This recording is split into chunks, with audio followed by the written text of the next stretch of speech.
আসসালামু আলাইকুম। সকলে কেমন আছেন? আশা করি সবাই ভালো আছেন। তো আজকে আমরা এমএস এক্সেল এর প্রথম ভিডিও তৈরি করছি। তো এমএস এক্সেল কি কাজে লাগে আগে আমি সেই বিষয়টা একটু বলি আপনাদেরকে। এমএস ওয়ার্ড এর কাজ এতদিন ধরে আমরা করেছি, লেখালেখির কাজে কিন্তু আমরা এমএস ওয়ার্ড এর ব্যবহার করে থাকি।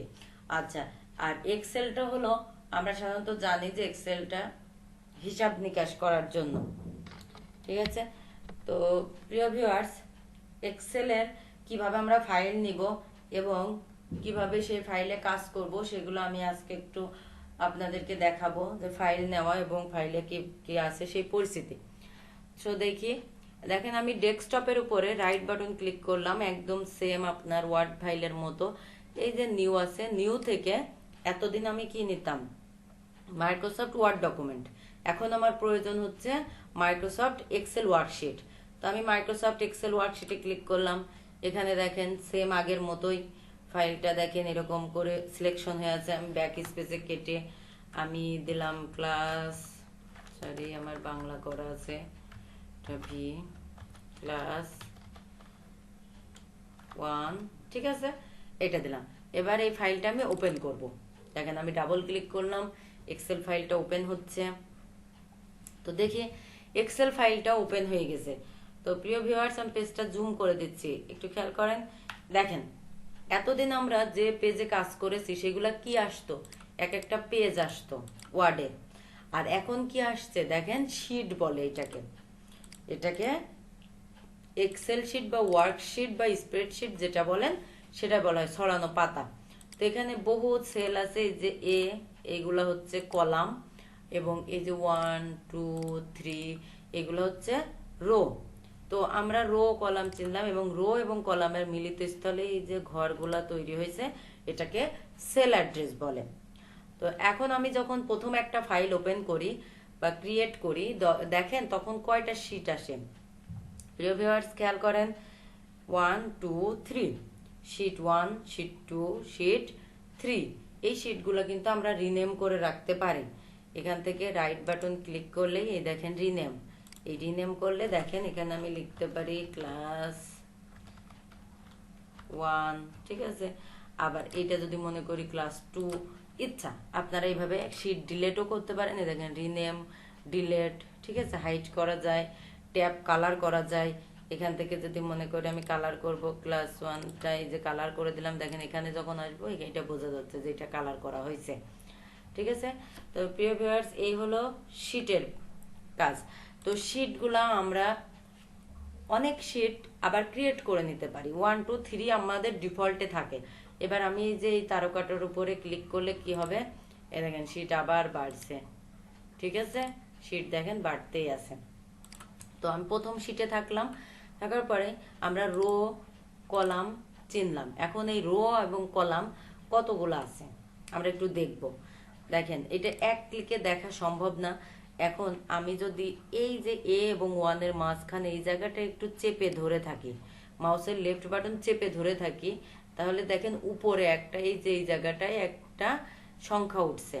এখন 10,48,576টি। আর আর মানে রো। তাহলে এক্সেল শিটে কতটি রো আছে? 10,48,576টি। আর দেখেন কলাম 16,384টি কলাম আছে। এই হলো আমাদের রো কলাম। আবার আমরা অন্যভাবে দেখতে পারি, এই যে আমি ফার্স্ট সেলে মাউস পয়েন্টারটা রেখে কন্ট্রোল চেপে ধরে কিবোর্ড থেকে ডাউন অ্যারো কি, মানে নিচের দিকে যে অ্যারো কিটা থাকে সেটাতে চাপ দিব। দেখেন একবার এখানে চলে এসছে 10,48,576টি। তাহলে প্রমাণ পাইছেন যে আমি সঠিক বললাম না ভুল বললাম। আবার আমি উপরে উঠবো কিভাবে, কন্ট্রোল চেপে ধরে আপ অ্যারো কি, মানে উপরে টপ অ্যারো কি, তাহলে উপরে চলে গেলাম। এবার আরেকটা মজার জিনিস আপনাদের দেখাবো, যে এবার আমি কলাম গুনবো, কলাম কতগুলো আছে, তাহলে আমাকে এ বি সি ডি দ্বারা নির্দেশ করা হয়েছে। আমি যদি কন্ট্রোল চেপে ধরে ডান দিকের অ্যারোতে চাপ দিই, দেখেন আমি চলে গেলাম কলামে। কিন্তু এখানে একটা জিনিস খেয়াল করেন, এক্স এফ ডি এটা লেখা আছে। এখন এক্স এফ ডি কি আমি বুঝতে পারছি না। তাহলে এইটা আমাকে বুঝতে হলে কি করা লাগবে, আমি আবার প্রথমে আসব, কন্ট্রোল চেপে ধরে লেফট অ্যারো কি, এখানে দেখেন আমি 1 লিখলাম কিবোর্ড থেকে, এখানে 2 লিখলাম, লেখার পরে আমি এই যে এইটা যেভাবে সিলেক্ট করলাম দেখেন এর উপর ধরলে পুরোটা সিলেক্ট হয়ে যাচ্ছে, বির উপর ধরলে বি, তেমন এই 1 এর উপরে ধরলে 1 রোটা পুরো সিলেক্ট হয়ে যাবে একদম প্রথম থেকে শেষ পর্যন্ত। তো এইটাকে আমি কি করব এখন দেখেন নাম্বারিং করব কিভাবে। এই যে এখানে ফিল আছে না, দেখেন একটু ফিলের মধ্যে সিরিজে ক্লিক করব, আপনার কোনো কিছু পরিবর্তন করার দরকার নেই, জাস্ট ওকে। এইবার আমি কন্ট্রোল চেপে লেফট অ্যারো কি, সরি রাইট অ্যারো কি, দেখেন 16,384 উঠে গেছে। তাহলে আমার কতগুলা কলাম আছে, 16,384টি। এইভাবে আপনি নাম্বারিং করতে পারেন। তো এইভাবে আমরা নাম্বারিং শিখতে পারি। এবার একটু ইন্টারফেসটা আমি দেখি, আমি যেটা সামনে আছে এটাই কিন্তু ইন্টারফেস। তো এখানে আমি তো বললাম যে এটা এটা কলাম এবং এটা রো। আচ্ছা, এখানে দেখেন আমার টাইপ করার জন্য কোনো কার্সর উঠছে না, এটা আমি পরে বলছি। এমনিতে জাস্ট ঘরে রেখে আপনি কিবোর্ড থেকে টাইপ করলেই অক্ষর উঠে যাবে। আচ্ছা, এটা গেল।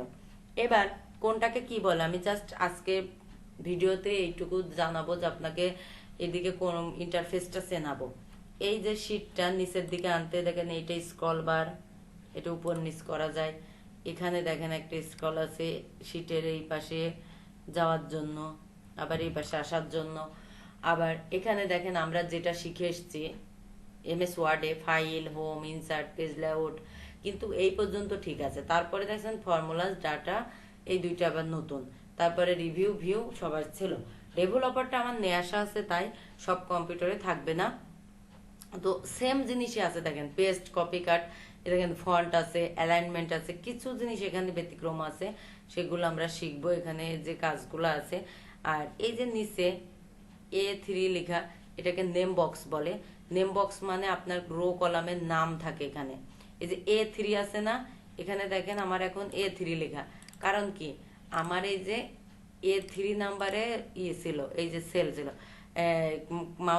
মাউস পয়েন্টারটা ছিল। এবার দেখেন এখানে রাখলাম D3, তাহলে এটা হলো অ্যাড্রেস, ঠিক আছে, অ্যাড্রেস বারও বলে।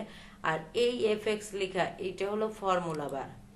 আপনি এখানে যা লিখবেন সেটা দেখেন এখানে আবার দেখাচ্ছে, ঠিক আছে, এটাকে বলা হয় ফর্মুলা বার।